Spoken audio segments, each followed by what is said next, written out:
Welcome to the Solitary Practice Podcast. I'm going to hop right in today with something that was said to me not too long ago this morning, and that was that I don't always come across as the nicest person, and that upsets some people.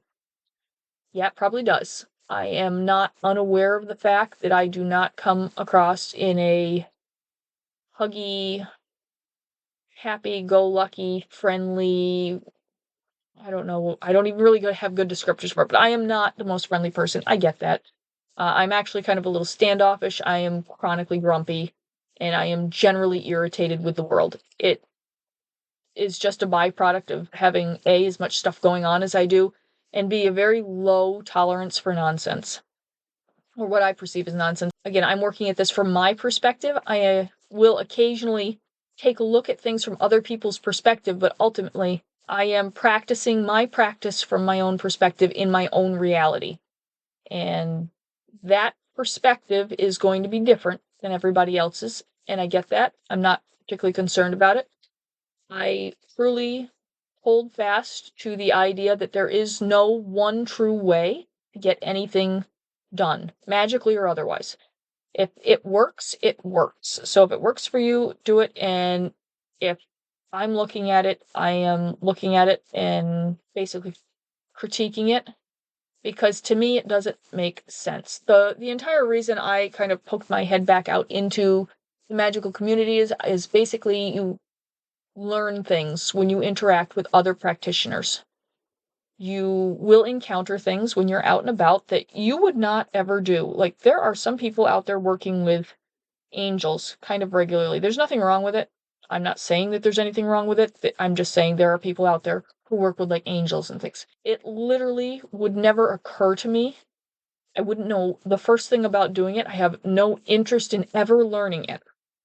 It doesn't mean I don't like to listen to people talk about what they're doing. It doesn't mean I don't kind of like critically think about it and think, well, I wouldn't do it that way. I think if I was doing it, I would do it this way.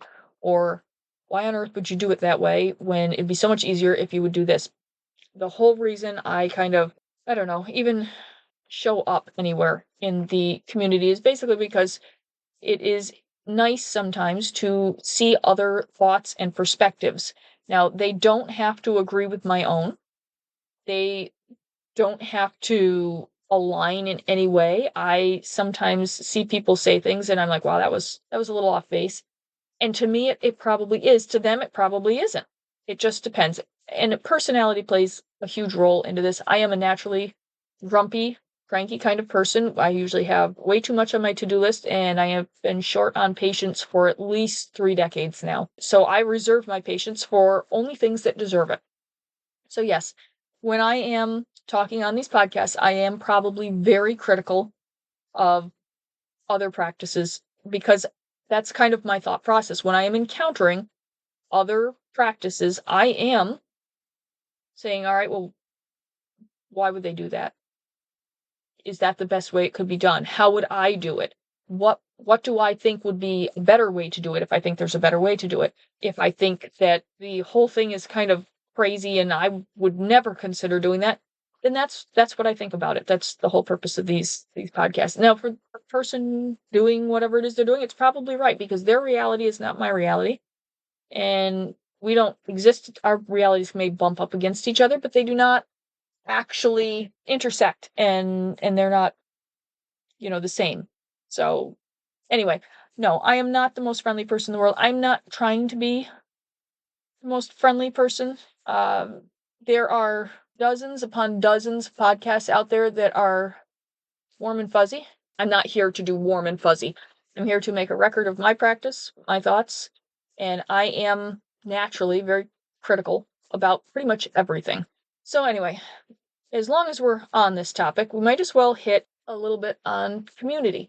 I'm pretty sure that most people have seen or heard some of the news out there. The world's kind of a wild place right now. And I'm not going to dwell on the political aspects, because my thoughts on that will get me into a lot of trouble. But again, it's from my perspective, not anybody else's. So what I can say is that community is important. I do feel that community is important. Now, how much anybody participates in that community or what their roles are within it, that's a very highly individual thing. But I do see frequently people saying, I'm looking for community, I'm looking for a group, where would I find one? The group didn't fit me, those kind of things. And I believe that.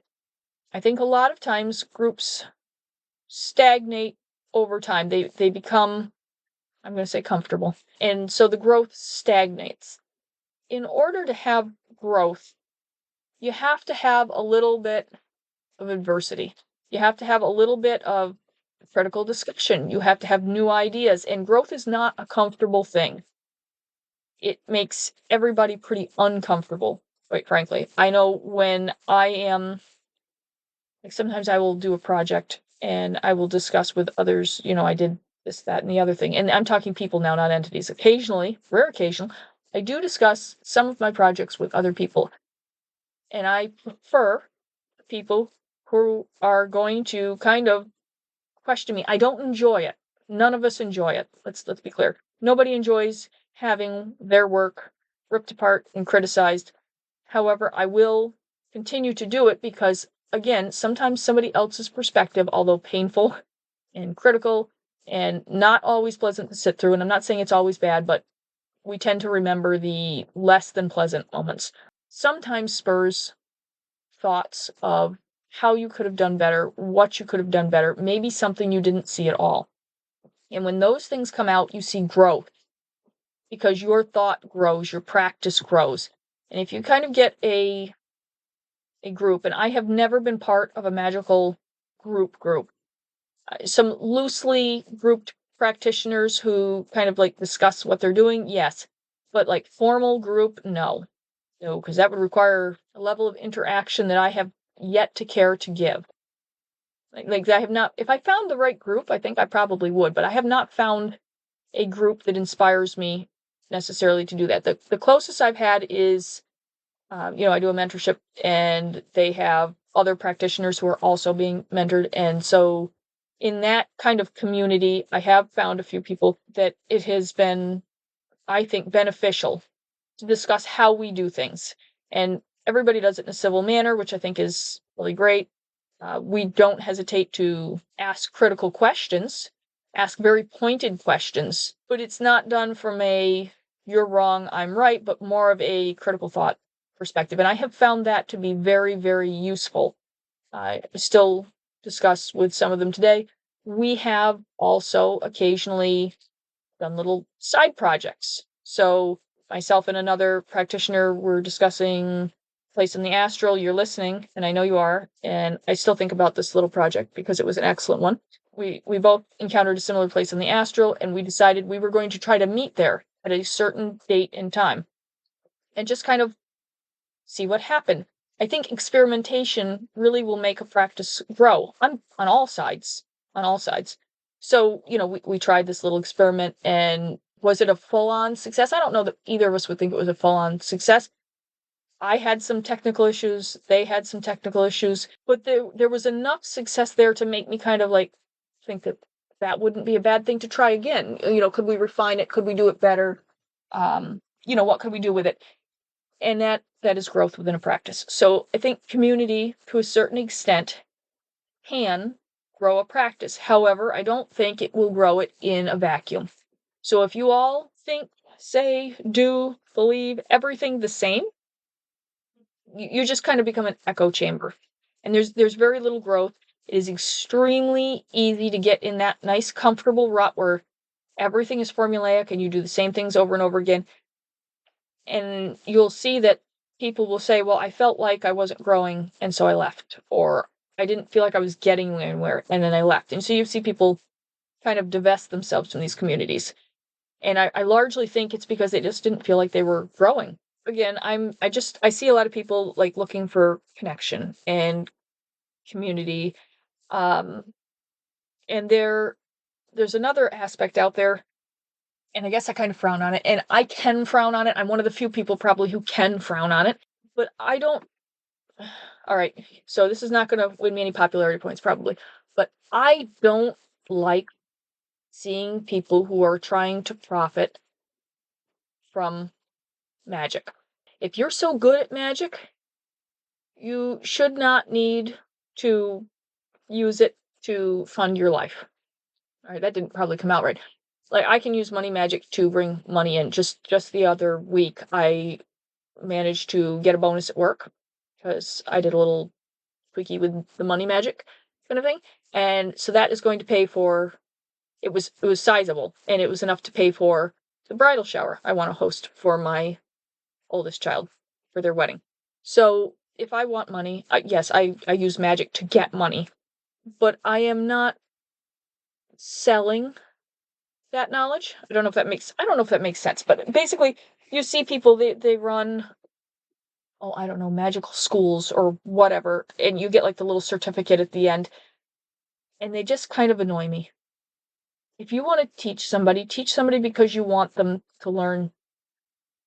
If you have to sell courses to basically support yourself, are you even so good that you should be teaching? I don't know, maybe I'm not conveying this correctly, but it just annoys me. Most people who practice, or at least that I've encountered, are not wealthy individuals. They are usually on a lower income scale. All right, so we found a pet peeve. I'm just going to soapbox it here for a minute. Sorry, not really. Most practitioners are not wealthy. They are what I would say is financially disadvantaged, possibly even poor. And they are trying to use magic to influence their lives to make it better. And there are thousands of people out there who are all too ready to capitalize on that. And it annoys me to no end. Because unfortunately, I hate to say it, but a lot of people get taken in by it, and it does not actually enhance their practice. They may learn that they got taken advantage of. They may learn that they didn't learn a whole lot. And I'm not saying they learn nothing, but not enough to make them strong and competent practitioners. And again, if somebody's using magical education, let's just say, of some form to, certificate courses or I don't know, whatever have you, to fund their livelihood. If you become incredibly confident and no longer need their courses, they are out of funding source. So there's no real incentive to actually teach you to do whatever it is.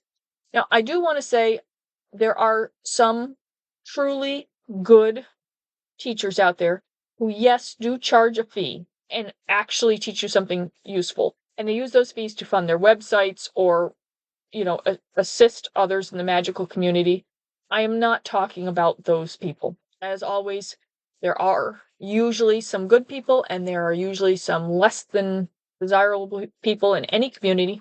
It doesn't matter. The magical community is not a vacuum for that. But yeah, I get really annoyed by people who can't, get their own lives in order enough to get themselves financially stable, who decide to teach other people, and I use the word teach very loosely, in order to fund their own lives, and they're really not all that great practitioners themselves.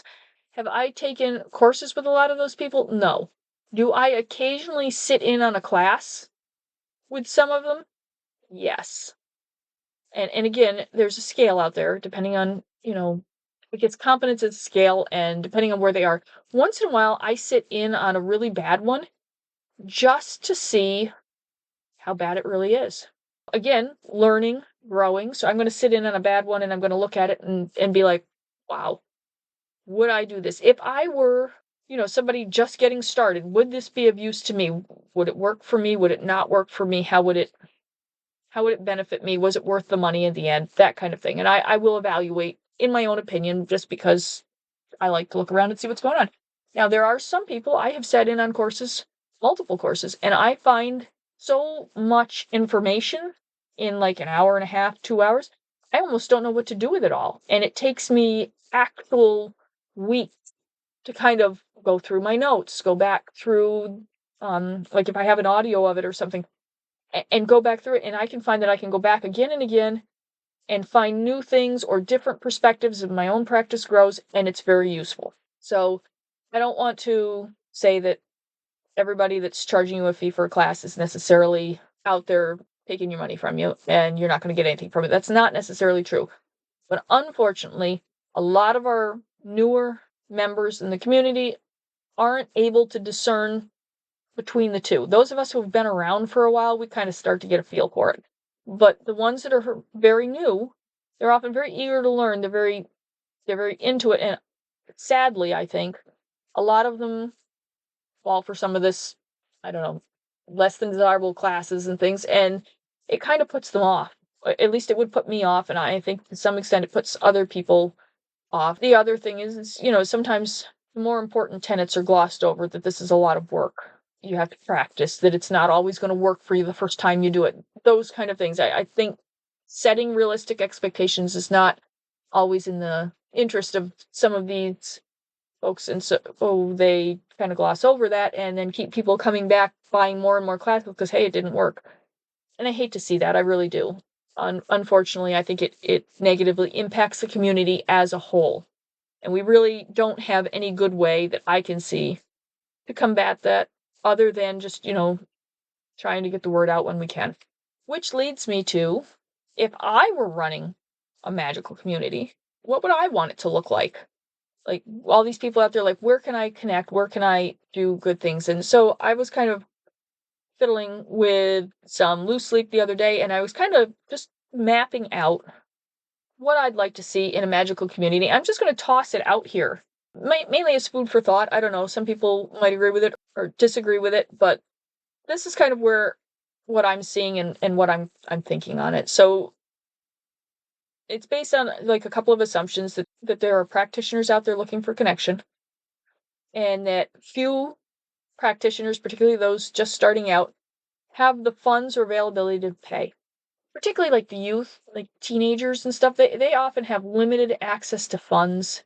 And then, there's the whole other section because some people have parents or guardians or what have you. There's situations in general in which practicing openly is a bad idea for any number of reasons. I think we've all kind of encountered that. And so I think practitioners are looking for, where do you find that community? I mean, mine came kind of built in because I had all these entities and everything around me that kind of formed my own little community until I was old enough and settled enough and established enough to kind of go out and find other human practitioners to interact with. That in no way I think is the common way to do it. Mine, again, was built in. I don't think it's necessarily unusual that other people struggle with finding community because really they don't have the community I had. They've got to go basically from scratch with no knowledge of what they're looking at or doing, and they're looking for help and they don't know who to trust and who to use, and that I think would be a very intimidating process. I would probably just give up before I even managed to wade through that. So I kind of jotted this stuff down, and I have on the top of the list not social media. I don't care for social media. You'll notice none of my stuff is promoted on social media. I am not interested in being out there like on the different social media platforms. I don't find any of them too exciting, and I'm largely not on. I'm on all of them, but I'm not active on them. My thought is that it should be the community. If I was going to create it, would kind of be like a low key, less advertised. Basically, I would prefer quality over quantity. And I've had discussions about how would you build one and what would you do and that kind of stuff with some people. And honestly, I would not be running around advertising. I would rather have 5, maybe 10 really solid practitioners from all different backgrounds, even ones that I'm not particularly fond of, in a group kind of doing our own thing but bouncing ideas off of each other. I would find more value in having 5 or 10 people like that than having 1,000 people who are just basically in it for seeing what everybody else is doing, but not really being active in that practice. I mean, sometimes, anybody been on like some of the Facebook groups? And it's just reels of inspirational sayings and memes. And I'm not saying there's anything wrong with that, but some of these groups, it becomes the entire feed, and there's no substance there. I would prefer maybe less people, but I would want that quality over the quantity. And I would also want it to be not type specific. So I know there are like some just dedicated gardenerian groups. There are some that are Wicca groups. I would not want to narrow that practice. A, because my practice doesn't fit in with anybody else's, and that would kind of like leave me in an isolated little area again. Also, harkening back to the variety and the contrasts And the discussions that come from that create growth in everybody's practice, because again, different perspectives. Now, I am just going to kind of footnote here that I do understand that when you have multiple practices of all different flavors together, there's going to be a little bit of friction there. Let's say friction. Friction's kind of a positive term, and I don't want to say like conflict. One would try to avoid that, but there would definitely be some friction. And again, you need a little friction to get that conversation going. You do not want so much friction that the whole thing catches on fire. And if I was going to do this, I think I would do a community platform, and I think I would have it multi-tiered. I think we need like the basic tier for literally everybody. You're just starting out, quote unquote, baby witches, all the way up through to your very, very advanced practitioners. I think that you need to have some interaction, because the people who are just learning aren't going to necessarily know what they want to be. I mean, they have an idea of what they want to achieve, probably, but not necessarily like what it's going to look like in the end result. And it will be different for everybody, but it would be nice to see some starter offers in with some very advanced practitioners, because a very advanced practitioner, I think anybody that's been at this for a while, will be able to say that what their practice looks like now does not look like what it looked like when you got started. Things you worried about initially, and I think we've all probably seen the memes, initially you're cleansing things with, you got all your little sage and you're running around and salt in the windows and everything, and then later on in your practice, you're like, all right, everybody out when you're cleansing a space. And I think there's something to be said for that as well. Also, more advanced practitioners can put a little bit of confidence into people who are just getting started out or maybe not solid in their skills yet. One of the things that hurts me the most is people are very insecure in their practices and they're not confident in their practices. And I think what a lot of people who are just kind of getting rolling need is to see people who are confident in your own path. And I think that it would do good for people to see that. Also, it's nice when people see progression. So, if you've been around for a while, people are going to see other people progressing or having a bad go. When everything goes wrong and everything blows up in your face and it's not working right and you persevere, then when it happens to you and your practice and it's all blowing up in your face and you're like, it happens to everybody, like it just helps with your confidence. The other thing I would really love to see is, like, I do this podcast and it's kind of like my own thoughts and my own practice, but I would love to see more of the average practitioner's practice recorded. So, how people got started, what inspires them, what doesn't, what they dislike, what their goals are, maybe a little bit about, their experiences. I would like to see some form of record of, and forgive me, this is not the correct word, but it's the word I'm going to use, average practitioners' practices. We do not, as a community, have a group grimoire, so to speak, in which it is a record of people's practice in one spot. Like, we have a lot of hodgepodging, but I would love to see like a compilation somewhere of people who are practicing and kind of recording those practices and what they did. We see so much from published authors, people who have been practicing for, a long time, and they're very established and they're often speakers in groups, and they are wonderful people for the most part. Don't get me wrong. They are wonderful people, but they have gone out and they're usually, published and that kind of thing. And there are so many people out there who are practicing, and there is no official record that their practice even existed.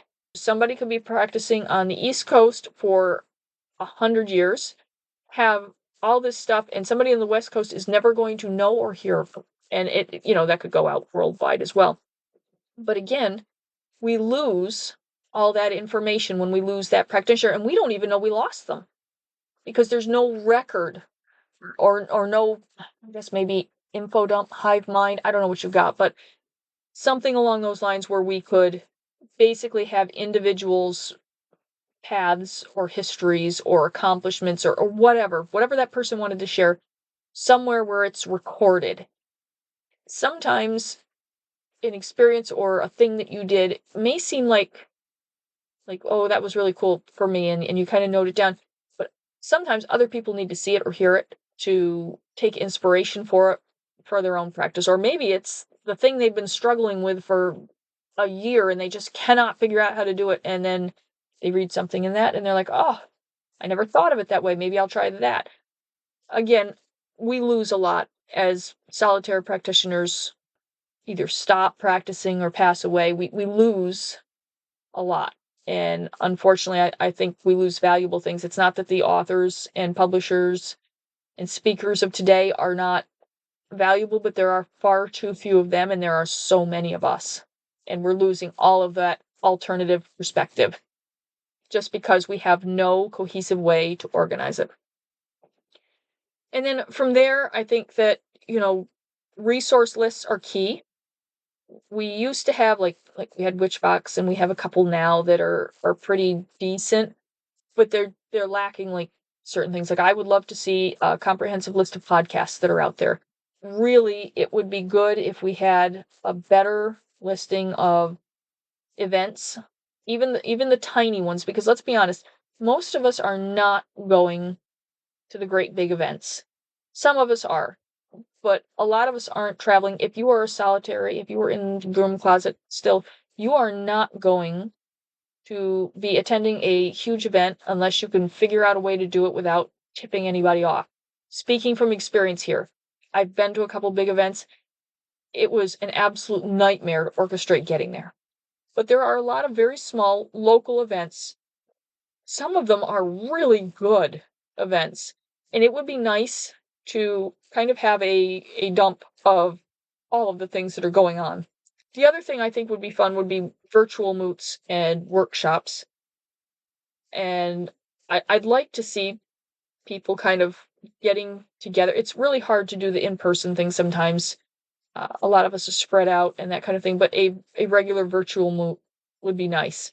And then, I'd like to see work groups pop out in this small little community if I was hosting it, where we try different projects. Maybe 10 of us decide we're going to all try to meet at a certain spot on the astral at a certain day, and I'm using that just because it's an already created exercise. But on the other hand, we might try something else. We might all pick a different thing, and it could be path dependent. Like if somebody is more in a wiki vein or chaos magic or something else, maybe we're all trying different little exercises and just giving our feedback on what we saw when we did it. I think that there could be some definite usefulness for that and some growth from it. I think that is something that is missing that we all too often don't see.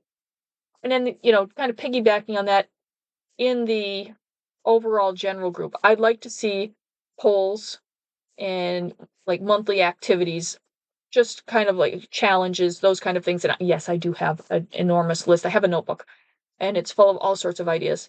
But basically, I would like to see that kind of at the broader range in the community if I was hosting it, because it would help with motivation. Sometimes I stagnate. Sometimes I don't really feel like doing anything. But I'm thinking if we had like a monthly challenge and then maybe like some themes, poll questions, those kind of things, it would encourage engagement and just kind of help everybody continue to be motivated in their practice. Forgive me, this is going to sound terrible, but for the more advanced level practitioners, I'd like to see a secondary level. So in the group, when I'm talking about these things, I'd like to see the broad base where like it's everybody mixed, and then I'd like to see a second tier. I don't know what else to call it, but like another level maybe, on which some of the more advanced practitioners are trying more advanced things. So maybe on the very broad level, we are working with a particular tree. But on the more advanced level, we are developing particular spells. So maybe we want a spell to do something and everybody is going to work on doing that, or maybe we are going to work together to do that. That kind of thing, and it's probably a poor example, but I would like to see something like that. So anyway, I've been kind of thinking about what I would want to see if I was running a magical community. Obviously, it is a lot easier to say it than it is to do it, but I always wished when I was growing up that I had some kind of access to people practicing magic, because entities teaching you to practice is all well and good. Clearly, it didn't hurt me much. But would have been nice to have something from a human perspective to kind of allow for that. Because again, entities, energies, deities, when they're teaching you, they are not people. They don't think like people. They don't act like people. They don't react like people. So it is a different perspective. And I for the longest time, wanted to know how people do it. Once I found out how people do it, I was a little less than impressed. But there are some people out there that are great practitioners that I really respect their practices and think they do a great job. Completely different than me, absolutely not what I would do. Sometimes I question what they do. But that in no way means that I don't think they are tremendous parts of the community. There are people out there who have not maybe made the most spectacular advancements, but again, I have a lot of respect for them because they ask a lot of questions. And sometimes I have to stop and think about the questions they're asking. And also because they just try very hard. I know there are some prejudices maybe against tryhards as opposed to natural practitioners, but you have to respect the people who grind it out every single day. It maybe doesn't come easy and it maybe doesn't come fast and it is hard won, but I think when they have successes, it's all the sweeter because they put in the work for it and they really earned that win, that knowledge, that ability. So yeah, anyway, I would like to see a community put together. I do have a platform picked out. At some point, I may roll it out. I like to overthink things probably. And so I have been growing my lists and thoughts and compiling things and basically making lists of all the podcasts that are magical related that I can find and all the resources that I can find that are not completely useless or misleading. I'd obviously like to have things kind of verifiable. And then, I've also got some lists of events and things that I find here and there. I try to make note of them. You should see my Google Docs. It's wild. Anyway, I think I will stop rambling on about community for now. You may hear more about it later, but this looks like a good place to stop. I hope you enjoyed today's episode. If you did, as always, share it with others. And if you have any questions or a topic you'd like to hear more about, you can definitely contact me through my website, thesolitarypractice.com. As always, leave me an email or a voice message, whatever works for you. I appreciate your comments and feedback, and obviously I really appreciate everyone taking the time to listen to me ramble on. So thanks again, and I'll see you next week.